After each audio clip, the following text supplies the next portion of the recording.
All right, YouTube, back at it again with another one.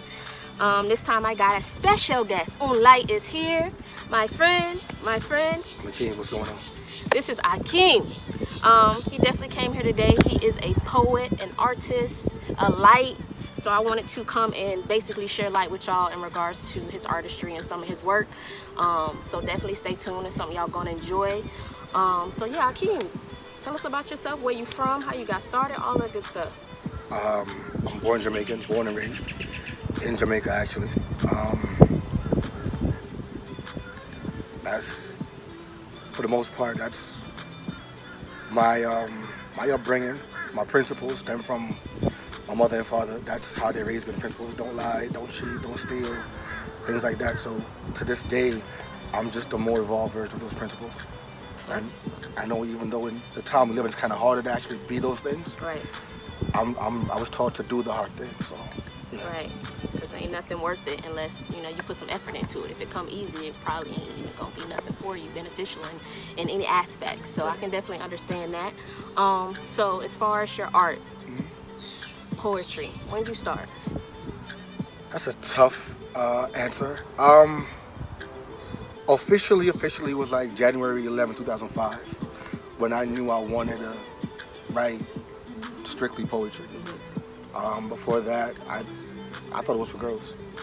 Like I thought only girls wrote poetry because you had to be tuned with the emotions, and how I was raised, and the era I was raised in, you had to be macho. Especially And not, Jamaican. right, and not show your emotions and stuff like that. So I figured anything that would require my emotion was not of a manly, Nature. right, Yeah. Okay. Understood. So January 11, 2005. right. When did you start in your mind? Alright, so my first joint I ever wrote, right? I was in boarding school in Jamaica, and where I was living off campus, and the person I was living with, I had a daughter, and it was her birthday. It wasn't my girlfriend, nothing like that. It wasn't. I was too young. I was like 11, 12. Right. But Too young for our time, let me let y'all know, because now y'all be acting up, but too young for us at that time. Right. And I didn't have any money because I'm boarding. I don't have any money. My mom and dad are not in the country with me at the time, so it's how do I give her a gift that would mean something? And I remember it was a Sunday morning. I'm writing, and the first words were birthdays are special days. Special days for special people. Like that was it. That was my first actual poem for a girl, which sucks, but it's the truth, right? Not on some I love you type tip. Just this is all I have to give you. Right. Words on a paper. Here you go. That's when I really first started. At 11. Yeah. What So what is that? What kind of? That was just a couple of sentences. Nah, it was a whole page. Oh. Yeah, it was a whole page. Oh, that's what it started with. Was that? Yeah, it started with like a whole. So at 11, you were a whole page. I've been reading since I was 2 years old. So. Oh, okay. So that makes sense. Yeah. All right.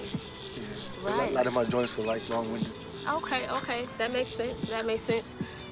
So from the progression of then till now, tell me a little bit about your journey, and then what's next for you. I don't really like writing. Okay. I don't. I feel like for me, it's more of a perfect torture. Meaning, I'm a perfectionist when I do whatever I do. So if I'm gonna actually write, I gotta put my effort into it, and I gotta put my experiences, my ideals, my thoughts all in it, right? But I don't like it because it requires too much of me. Oh, okay. You know what I mean? Like it requires too much. I'm literally nitpicking on the best words to use. Like when I first started, poetry was defined as the best words in the best order. Right. You gotta find the best words. So if I gotta find the best words, I either know them or I gotta go search for them. So if I wanna say something, how does everybody say it? And then take that, leave it there, that's a stamp and a bookmark, and I come here and I figure out how can I say better than that? Right. And then how can I say better than that, but it's also true for me or true to what I want to actually relate. Right. You know what I mean? So I didn't like writing poetry because everybody was a poet. So like you go and you write, yeah, I'm a poet. or you have somebody tell you that they write, Right. but they didn't write all their life, and then the execution doesn't match the years they've been writing, or they stopped writing for whatever reason, and I didn't like that, so I wanted to move away from it. I wanted to have my own thing, and that's why I created Alchemy. Got it. You know what I mean? Like, that's just my lane. Nobody else does this but me. You know, I can encompass myself in this whole metaphorical writing universe and be everything in there. You know what I mean? I could be the villain and the hero at the same time and it not violate anything. Right. You know? And for me, what's next is just to take over everything, to make sure that for the next 7,000 years, my writing's gonna be in every school, longer than Shakespeare. That's what I want. I don't want to just be for this generation. Right. I want my children's children's children's children's children's children's children to know that their great super great grandfather Right. was one of the best to ever do it. And if he wasn't the best, he was honorable mention. Like, you got to mention my name when you talk about my writing skills. Right. And what I wrote about and why I wrote. And my impact has to stay in the air. It has to. Listen, with that energy, now y'all see why Akiim is here. Yeah. On that energy. Yeah. I know y'all felt that light. I feel you. 1,000, a trillion, I'm here for it. Yeah. Listen, generational. Like, grandkids. You remember pop? Remember pop? Yeah. I feel that on a whole nother level though.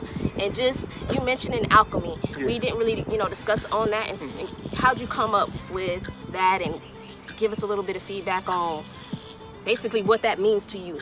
Okay, so the original alchemy that people talk about is literally taking everyday material and turning it into gold. And sometimes they try to figure out like the best way, one of the cool way to put it. In Harry Potter, they talk about the Sorcerer's Stone. Right. That deals with alchemy also, meaning like to live forever. Right.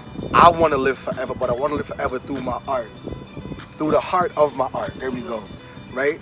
And one of the ways to do that is to take lead, right, an everyday element, and make gold out of it. How do I take this pencil, lead, right, and whatever I write with it, make gold out of it? Correct. So that for me is alchemy, where I'm leading you to gold by leading you. So it's me encompassing all of who I am, all of what was at one point regular to everybody, right, and then transforming it into super dope, super amazing, super legendary, super undeniable. right. Because that's who I am. That's what my art is. Exactly. You know what I mean? So Okay. that's what alchemy is. Okay, and that's where you get your style from. As in earlier you mentioned you see it how everybody else would write it, but how can I say it in a way that, this is the baseline, but tweak it, but then tweak it to where it fits me. Right. And also transpires and, touches people the way I want it to be received. So Absolutely. I get that. Alchemy, lead, To gold. yeah. I get that. Yeah. I'm gonna run that back for y'all because I think some people in the back probably missed it. So we'll put that here. I want to live forever, but I want to live forever through my art, through the heart of my art. There we go, right? And one of the ways to do that is to take lead, right, an everyday element, and make gold out of it. How do I take this pencil, lead, Right. and whatever I write with it, make gold out of it? Correct. So that for me is alchemy, where I'm leading you to gold. So outside of that, speaking of your art, you got the alchemy, you've been doing it for 2005. 2005. Like, tell me, if you were to tell the people about your art, but you can't tell them about your poetry in a way of, just basic terms. Like you said, you like to translate it into something that is different from what everybody else would say. Use imagery to describe your work. I think one of the best ways for me to put it, after doing like much thinking about it, is the process of infinite without the fear of the cocoon. Meaning, like, infinity and 10 start at the same place. Right. Right? They start from 0 to 1 and they keep going. Right.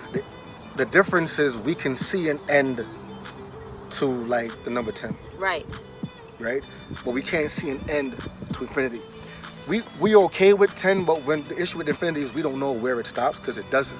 Exactly. So it's an evolution that's constant. So the more I grow and matures, the more my writing grows and matures. Right. So there is no end to it. There is no 10, 11, 12. No, Exactly. it's a high revolution of where I was just at. Exactly. Right? But I'm not afraid to go to the next level, because in the cocoon, in the process, which is before you actually manifest whatever you're trying Right. to do, or a butterfly, Right. you got to go through that dark period. And as infinite goes, let's say infinity is at its next stage before it actually goes to the next stage it's about to go to. Right.